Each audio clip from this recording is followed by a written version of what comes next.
Ukrainian जो army थी वो डिफेंड करने की ट्राई कर रही थी उस बेस को। तो वहाँ पे तो हर जगह से घेरने की ट्राई किया गया था रशियन ट्रूप्स के द्वारा।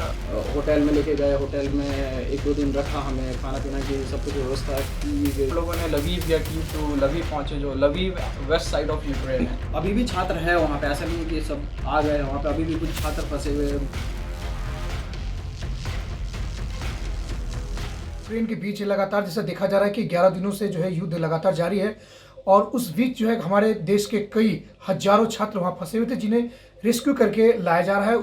इसी बीच मैं इस वक्त पश्चिम बंगाल के आसनसोल जिले के रेलवे टाउनशिप चित्तरंजन में मौजूद हूं और यहाँ भी एक जो छात्र थे पुरुषोत्तम कुमार शर्मा, जिनका कि बेटा खुद यूक्रेन में एमबीबीएस की पढ़ाई कर रहे थे, मेडिकल के छात्र थे वो, और वो भी काफ़ी दिनों से चिंतित थे अपने बेटे को लेकर के। जब उन्होंने कई विषयों को लेकर के सोशल मीडिया पर उन्होंने वीडियो अपलोड किया, अपने बेटे को लेकर चिंतित थे, तब जिला प्रशासन और जो बंगाल सरकार और केंद्र सरकार की मदद से उन्हें लाया गया है। तो अभी हमारे साथ खुद जो छात्र हैं जो यूक्रेन से आए हैं, इनका नाम उत्तम है और उत्तम शर्मा जो अभी 5th ईयर में आप पढ़ाई कर रहे थे।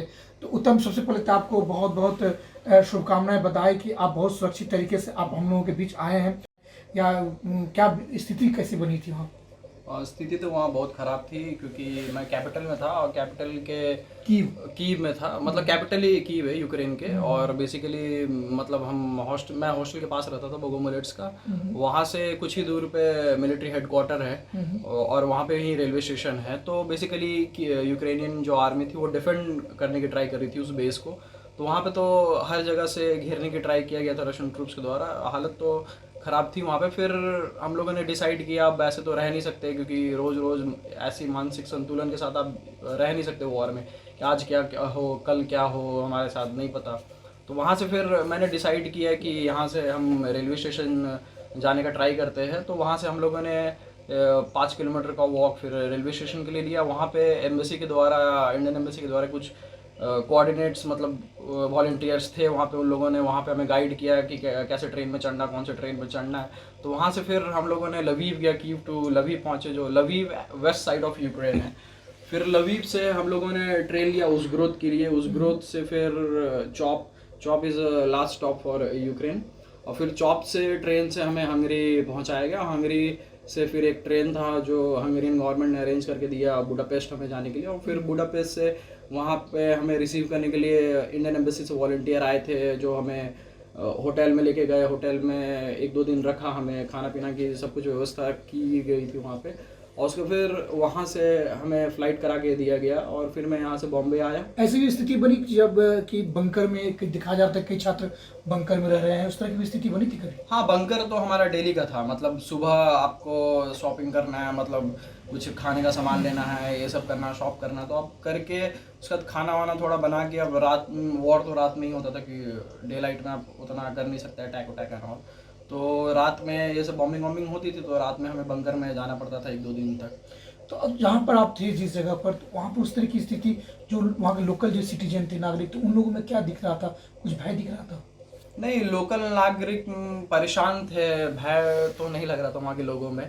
बस वो परेशान बहुत साहसी दिख रहे थे, साहसी थे वहाँ के लोग, साहसी थे। इसीलिए अभी तक यूक्रेनियंस ने मतलब रोक के रखा है रशियन फौज को। अगर साहसी नहीं होते तो वही रहता। और वहाँ के नागरिकों ने बहुत ज़्यादा मेरा हेल्प भी किया उस सिचुएशन में भी। खुद का उनका बच्चा है 2-3 साल का, खुद का उनके लिए कर रहे हैं। तो जहाँ आप रहते थे, जिनके फ्लैट में रहते थे, तो उन लोगों ने आपकी मदद की? नहीं, वो ओनर तो मेरे से दूर रहता था, लेकिन मैं आसपास जहाँ रहता था, जहाँ बंकर में जाता था, वहाँ के लोगों ने भी बहुत हेल्प किया है। तो आप लोग कितने छात्र थे आपके जो जानने वाले थे, जो भारत के अलग अलग राज्यों के, अलग अलग जिलों के, कौन कौन से, कैसे कैसे कितने लोग आए? मेरे साथ जो मेरे जान पहचान के थे, जो जिनसे मैं 5 साल में कांटेक्ट में हूँ, 4-5 लोग थे। वो छत्तीसगढ़ के थे, झारखंड के थे, कुछ यूपी के थे, तो वो लोग थे। और कुछ सब निकल गए? हाँ, मतलब मेरे साथ जितने दोस्त थे सब साथ में ही निकले थे। निकलने का ऐसा कोई लग रहा है कि कुछ जो आपके फ्रेंड हो, सर्कल हो, या और भी कोई छात्र जो अभी भी वहाँ पर है इस स्थिति में? नहीं, मेरे को अभी भी छात्र है वहाँ पे, ऐसा नहीं है कि सब आ गए वहाँ पे। अभी भी कुछ छात्र फंसे हुए different locations of the Ukraine में। लेकिन अब गवर्नमेंट ट्राई कर रही है उनको निकालने का, जितना हो सकता है वो ट्राई कर रही है। अब उनके हाथ में भी तो कुछ नहीं है।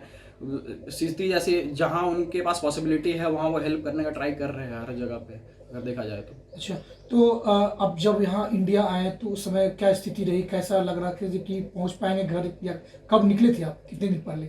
मैं आज 7 मार्च है। हाँ, आज 7 मार्च है। मैं निकला था अराउंड 5 मार्च, नहीं 4 तारीख को। हाँ 4 तारीख को। मतलब मैं बेसिकली, मेरे को दिन तो याद नहीं था कि आज मार्च चल रहा है। नहीं, उसमें तो वही मेरे को डे ऑफ वॉर याद था, तो मैं 5th डे ऑफ वॉर को निकला था। वहाँ से रेलवे स्टेशन पहुँचा था और 1 या 2 दिन के अंदर फिर मैं मतलब हंगरी में था, और हंगरी में 3 दिन स्टे किया। वहाँ पे तो सारी सिचुएशन नॉर्मल थी हंगरी में। और फिर वहाँ से फिर इंडियन एम्बेसी ने हमें फ्लाइट करा के दिया बॉम्बे के लिए। तो वहाँ से बस यही था कि पहुँचने का घर यही था कि हमें बस रेलवे स्टेशन तक मेरे को किसी तरह पहुँचना था, क्योंकि रेलवेज पर तो ज़्यादा अटैक नहीं हो रहा था, रेलवेज चल रहे थे। तो वही मेन था कि आप रेलवे स्टेशन तक कैसे। तो टिकट क्या फ्री में लोग ट्रेवल कर रहे थे, सब हाँ, देखने को मिला मीडिया के थ्रू से कि टिकटें जो है वहाँ फ्री दी जा रही थी? हाँ, टिकट तो कोई सिस्टम ही नहीं था, क्योंकि इतनी ज़्यादा भगदड़ थी वहाँ पे। तो आपको टिकट तो कौन देखने वाला ही होगा। आप ट्रेन में ऐसे ही चल रहे, सबको ही ऐसे ही चल रहे थे वहाँ पे टिकट। अच्छा, ये आप मुझे बताइए, जैसे कि वहाँ स्थिति बन रही थी और आपके घर से संपर्क हो पा रहा था कि नहीं? हाँ, घर से रेगुलर संपर्क में था मैं। मतलब जहाँ भी नेट वेट मेरे को मिलता था या कुछ होता था, मैं रेगुलर संपर्क में था घर से। तो आप ये बता रहा था, अब ये बता रहे थे कि वॉलंटियर करने की बातें भी की जाती है स्टूडेंट को, तो इस तरह की बातें आ रही थी आप लोगों को कि आप लोग भी आइए इसमें शरीक होइए, लोगों को इस जो विपत्ति के समय जो रेस्क्यू कीजिए, लोगों को बचाव राहत के काम के लिए, कुछ आ रही थी आप लोग के पास मैसेज? नहीं, डीन ने हमें मैसेज किया था जिस दिन हम यूनिवर्सिटी लोग, हाँ मतलब वाइस डीन जो है हमारी ईयर की जो है, उन लोगों ने बोला था अगर जिसको करने का मन है, वॉलंटियर वर्क करने का मन है, क्योंकि हम लोगों ने उस कंट्री में रहा है और सर्व किया। आपका मन था? हाँ, मेरा पहले मन था, लेकिन अब गार्जियंस अलाउ नहीं कर सकते ये चीज़ करना, वॉलंटियर वर्क करना, क्योंकि आप उन लोगों के बीच में रहे हो, उनको वही पेशेंट्स हमने देखे, वही वहाँ पे रहे हैं। तो उनके लोगों को आप मरते हुए देखो तो ऑब्वियसली आपको हेल्प करने का मन करेगा। 5 साल जो हमारा वहाँ कटा, वहाँ के लोग अच्छे हैं, मतलब कोई भी चीज़ की दिक्कत नहीं हुई, तो मन था वॉलंटियर करने का, ऐसा नहीं कि मन नहीं था। लेकिन अब वॉर का सिचुएशन था, कुछ भी हो सकता और हम उस देश के सिटीजन नहीं है, तो इसलिए आना ज़्यादा बेटर रहा। अच्छा, चलिए, आपकी जो पढ़ाई लिखाई हुई है 12वीं आपने यहाँ से किया, तो जो यहाँ मेडिकल की जो आपने एंट्रेंस परीक्षा दिया, तो उसमें क्या आया था जो आपको यूक्रेन जाकर पढ़ाई करना पड़ा? मेरा रैंक थोड़ा कम था, मेरे को यहाँ पे डेंटल का सीट मिल रहा था। मेरी प्रिपरेशन में भी उतनी अच्छी नहीं रही हुई, इसलिए, क्योंकि यहाँ पे सीट्स भी बहुत कम होते हैं। ये तो आप सरकार से क्या करना चाहेंगे कि मेडिकल के अगर कुछ छात्र पढ़ना चाहे तो जरूरी नहीं कि उन्हें यूरोप कंट्री में जाना पड़े?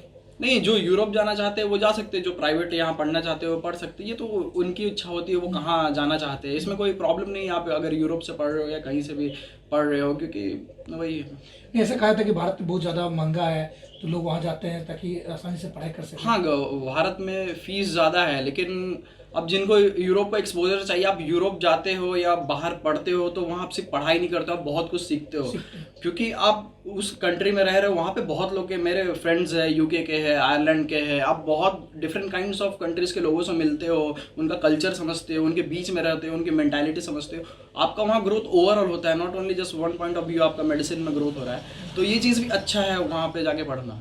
तो आप क्या कहना चाहेंगे भारत के प्रधानमंत्री को, सरकार को, बंगाल के सरकार को क्या कहना चाहेंगे, क्या मैसेज देना चाहेंगे? मैं यही मैसेज देना चाहूँगा, मैं इंडियन है, उन लोगों ने मेरी हेल्प की इंडियन एम्बेसी के थ्रू, ये के थ्रू, और मतलब मुझे घर लाने में मदद की, यही मैं मैसेज देना चाहूँगा। चलिए, बहुत बहुत धन्यवाद, आपकी उज्जवल भविष्य मैं कामना करता हूँ। ये उत्तम है, और उत्तम बता रहे थे कि किस तरह की स्थिति थी और उस स्थिति से किस तरह से उभर पाए। हालांकि उनका मानना है कि वहाँ के जो सिटीजन है, लोग हैं, काफ़ी उन हद तक उनका मदद किया, उन्हें बहुत ज़्यादा परेशानी नहीं हुई, और उनके जितने भी जो कलीग्स, जो छात्र थे, जो साथ में पढ़ने वाले जो बच्चे थे, सभी अपने अपने गंतव्य तक पहुँच गए। लेकिन कुछ जो छात्र हैं जो अभी भी वहाँ फंसे हुए, लग रहा है कि भारत की तरफ से जो भी रेस्क्यू की जा रही है अब तक वो भी अपने घर पहुँच जाएंगे। श्री पंकज शंकर यादव, द सच के लिए, आसनसोल, पश्चिम बंगाल।